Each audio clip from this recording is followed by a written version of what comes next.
Hello, and welcome to Rain's Cryptids, Myths, and Folklore. I'm your host, Rain, and today we are going to learn what we can about this cryptid. So let's begin.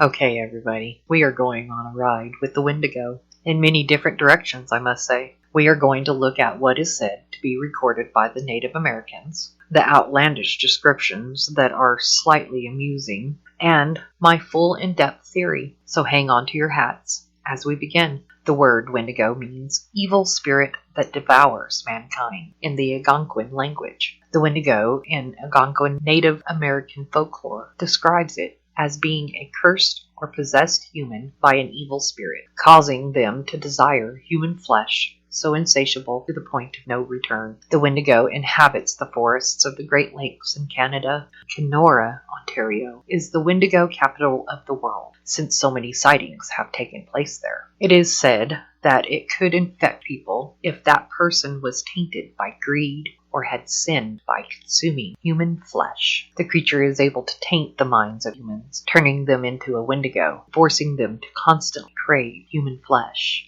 They believe the Wendigo possesses the ability that make it impossible to escape. It can mimic human voices. It stands extremely tall and is strong. Its body is emaciated with a human-like body, some hair, some with hair, some without. Although it's described with Native Americans can vary. The Wendigo is not just from the Algonquin Indians either. It is actually throughout the Native American lore. They say the Wendigo infects its host slowly, tormenting them as it takes over the mind and body. The Algonquins say once it eats another person, it grows to the same proportions of the person it ate. The lore also says the longer a Wendigo walks the earth, the stronger its powers become. Also said that eventually it gains the ability to control weather and call upon darkness before sunset. There is a Wendigo psychosis, which makes a person think he is a Wendigo and causes them to crave human flesh,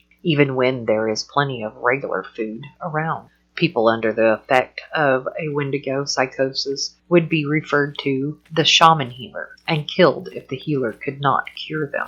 A Cree man claimed he was possessed by a Wendigo back in 1978. He said he was overcome by the need to slay and eat his entire family, to which he did. His wife and 5 children were found mutilated by authorities. He was sentenced to execution for what he did. Another is a Cree chief, and his brother claimed that 14 people were transformed or on the verge of becoming a Wendigo and executed them all. They were arrested, but the chief took his own life before he could stand trial, and his brother was sentenced to execution for being his accomplice. There are many variations of this story, but all agreed that he was supposedly a Wendigo hunter. Okay, so there are all sorts of readings on the Wendigo. Some are so out there and makes me wonder how we can take anything serious because of it. Its eyes are larger than humans, and they roll around in blood. Massive paw-like hands that end in talons that are a foot long, and has a single toe with a talon on it, or it has a long blue tongue. Let's not forget the beast's sheer size is enough to cause the human heart to stop.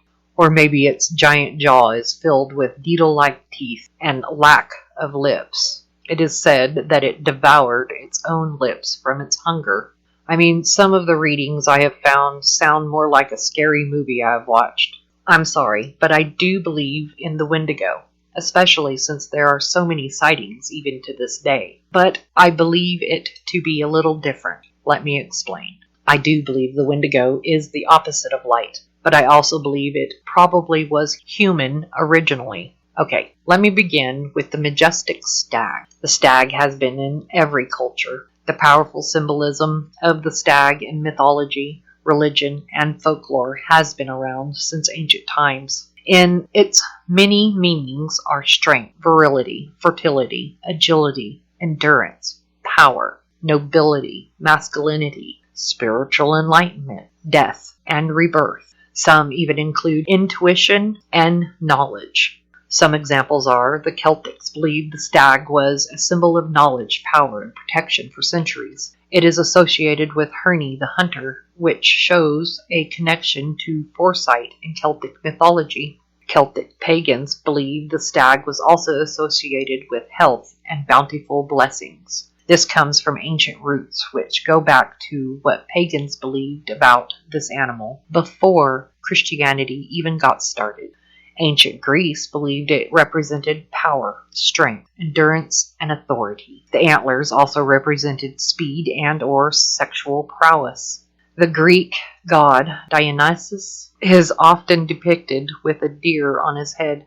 Ancient Greeks first associated Artemis, who they saw as a symbol for wild animals and hunting, with stags. Christians use the stag as an association with Christ's crucifixion. Since the animal was hunted for food, it showed how Jesus died so that all people can be free from sin.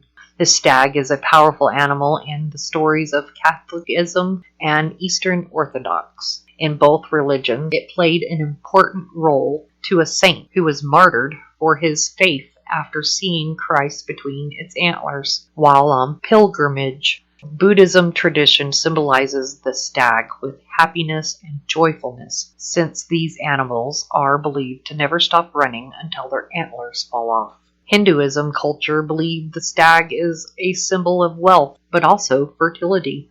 Chinese believe the stag as a symbol of solitude, but also include strength and longevity.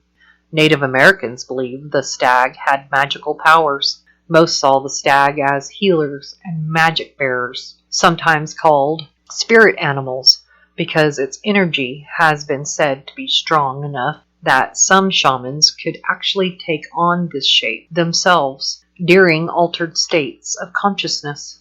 Of course, they need to listen carefully to the guidance they received, otherwise not listening at all and dying along the way until the stag comes back to life again, kind of like reborn again. This is just some of the meaning behind the majestic stag. Even the spirit of the stag is believed to make good spirit guides, helping those in need find their way through dark times or even be reborn into places. So, in turn, what I am seeing is the stag represents everything that is light and strong and good nature. Even nature knows that there is pain and beauty. With that being said, every sighting I have listened to about the Wendigo has been it having the head of a dead stag, just its skull, with a dead and rotting humanoid-like body, and extremely tall. The Wendigo also has been seen as a rotting deer as well. To me, that is the epitome of being the opposite of light. Darkness tends to mock and mimic its natural light side. I believe being connected to nature as we should be, we would understand this and have a better understanding of it. Now, if you use your actions towards heinous, blasphemous acts, the easier the Wendigo can cause what they call the Wendigo psychosis. Here is the reasoning behind this thought. All the sighting stories. In the past, the natives were very close to nature, but in the present, we are not at all, especially in the big cities. Yes, we do simple things in nature, but not enough like we should. That's another story. Back then, we lived closer to nature, which is where the Wendigo lives. It was easier to spend more time with its prey then. Now, when it is seen, the people leave and go back to the city where it does not follow. To even further prove it, I have heard people that do live near forested places that have encountered the Wendigo have had all the tormenting factors of this cryptid. Well, except the cannibalism it's supposed to cause in you. When you are in a time that food isn't easy to get like it is now, and you let darkness in during tougher times, your soul or energy tends to be weaker. Again, not sure it's still considered cannibalism when it comes to the Wendigo, especially since it is no longer human. Yes, I believe if it could get the chance to eat a human, it would love that, but it will eat any animal, just like most wild animals. I heard one story of a person actually seeing a Wendigo chasing a bunch of wolves. The wolves chose to go into the lake and swim to the other side to get away, which was working. Then it caught the scent of the person watching this happen. Don't worry, the person got away. They were lucky. They had a lake in between them, which gave them a head start to leave. The Wendigo is fast, but in this case, not fast enough. So that takes the whole looking emaciated and rotting look back to my theory of the opposite of light and good. I mean, I believe it may have been human once in its life, but not anymore. Now, my theory of them being possibly human before becoming a Wendigo, well, a sighting story helped prove it a little more. In this story, a person came across a Wendigo, but its skin was translucent with a grayish tint to it, different from most other Wendigos, but it was still a Wendigo. I believe it was just a younger one. It still had some human features, but it already had the antlers, and it was already grown in its height. I think it was still in transition. Now, I don't think a Wendigo turns you into a Wendigo. I believe you turn yourself into a Wendigo. Think about how we have free will. So if you choose to do evil, you are corrupting your soul or energy. The more you corrupt it, the darker you become. Example, a shaman, witch, even a priest, or any other human. If they choose to do anything that is so heinous, it causes them to corrupt their soul or energy. If you choose to keep doing the very thing that is corrupting your soul or energy, you can become a Wendigo. I'm sure since we are far from our close ties to nature, that is also why we are losing our way in life. We are lost rather than corrupt for the most part. Some, though, are heading for that Wendigo level. Wendigos are being spotted in the forests a lot more often now, not just in Canada. I have spotted them all over the United States. It is also in all forested areas. It also seems to be like nature's punisher, going against the natural ways of yourself. You could find a Wendigo. Most of the popular past sightings have had things like gold fever, logging, wars, and infighting in the areas. So you could say corrupt and evil acts against ourselves and nature, which would be a drawing factor for the Wendigo. Now, we have sightings that have used many different beliefs like religion, paganism, and of course native tribes' ceremonial rituals that they attributed to get the Wendigo to leave them alone. This does include praying, but I don't believe it was what you believe in that drove away, but your moral compass that actually drove it away. Even if you have done things in your life you're not proud of, but are still trying to better or make up for it, you still have a good moral compass. Now, if you let fear take over, which the Wendigo can sense, you can lose your way easily, and that can thrill the Wendigo. As I believe it does like humans to eat, but I think it likes us to be in a complete fear, kind of like the Jeepers Creepers guy. Or maybe it's the adrenochrome it likes, which in order to bring the adrenochrome up in high levels, you have to cause such terrorizing fear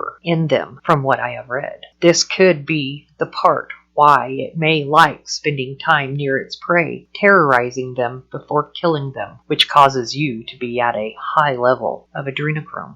This could also be in the animals it chases down to eat as well. I do believe it can mimic human voices to help draw us in and to scare us. There are many things they say can stop it, but I am not sure of this since it is the opposite side of good nature. As long as we are fearing things in life, the Wendigo will exist, and I don't see us not having fear anytime soon. If you keep trying to hold a good moral compass and ground yourself, I think you will be safe from the Wendigo and from becoming a Wendigo. But always err on the side of caution. If you see one leave the area for a while, it does love to try and break you down by using your fears.